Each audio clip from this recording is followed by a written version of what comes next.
All right, so we're kicking off another deep dive today. Yeah. And That's this time, This is good. we're heading into a pretty amazing landscape, snowy wilderness, Yeah. to explore how the great gray owl, these owls hunt Oh, in such a yeah. challenging environment. Yeah. We're going to be looking at a really cool video Okay. from the Nature Lecture on PBS YouTube channel Okay. called How Great Gray Owls Hunt Hidden Prey. All right. It's kind of amazing when you think about, trying to find a meal when everything's covered in snow. I mean, that's going to be a real challenge. It is remarkable. I mean, they've developed some incredible adaptations to survive. So great gray owls, for people who haven't seen them, they're large, powerful birds. Yes. Piercing yellow eyes. Right. And that facial disc, Yeah. it's massive. It's huge. The biggest. Yeah. The biggest of any owl species. The biggest of any owl species, yeah. I mean, what's the deal with that? Why is it so big? Well, that facial disc, that's really the key to their hunting success.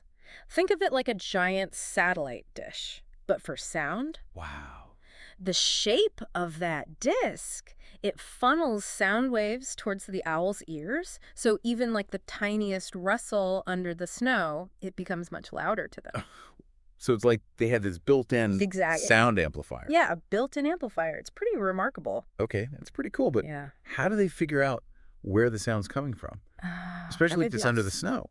Well, and that's where their asymmetrical ears come in. Asymmetrical ears, what? Yeah, so one ear I've never even is actually positioned higher on their head than the other. Really? Yeah. Why would they need their ear Oh, think about it this way. to be off-center like that? When a sound reaches one ear slightly before the other, our brain uses that tiny time delay to figure out, okay, is that sound coming from the left or the right? Right. Okay, yeah.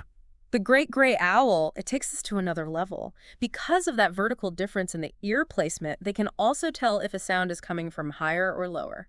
So they're basically creating a 3D sound map in their heads. That's exactly it. A 3D sound map. Isn't that wild? That's insane. Yeah. I mean, they're essentially like, what, flying submarines with sonar.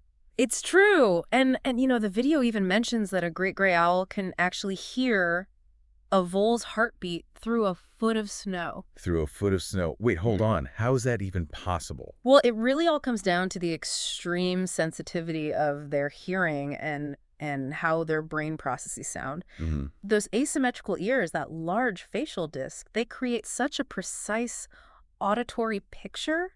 It's really remarkable. They can pick out even the faintest sounds, even through layers of snow. So they hear that vole, lock onto its location, and then, I mean, they just swoop down and... And they do it almost silently. Oh, right. Yeah. I mean, they're known for being almost completely silent in flight. Yeah. How do they do It's it? not feathers. They have these special structures that break up the airflow, Right. and that reduces the noise that they make when they flap their wings. It's just amazing how evolution has resulted in these adaptations That's pretty that work so well together. Absolutely. These silent, stealthy hunters, they're perfectly equipped to thrive in these snowy environments where so many other predators would struggle. This has been an incredible look at the great gray owl. It really is fascinating. I mean, they are truly masters of winter survival. It really makes you wonder how many other creatures out there have adapted in, equally fascinating ways to survive in these really harsh environments. I mean, that's what I love about these deep dives. Yeah. There's just so much to learn about the natural world. Absolutely. It's full of surprises. All right. Well, thanks for joining me on this one. Until next time, keep exploring. Always exploring.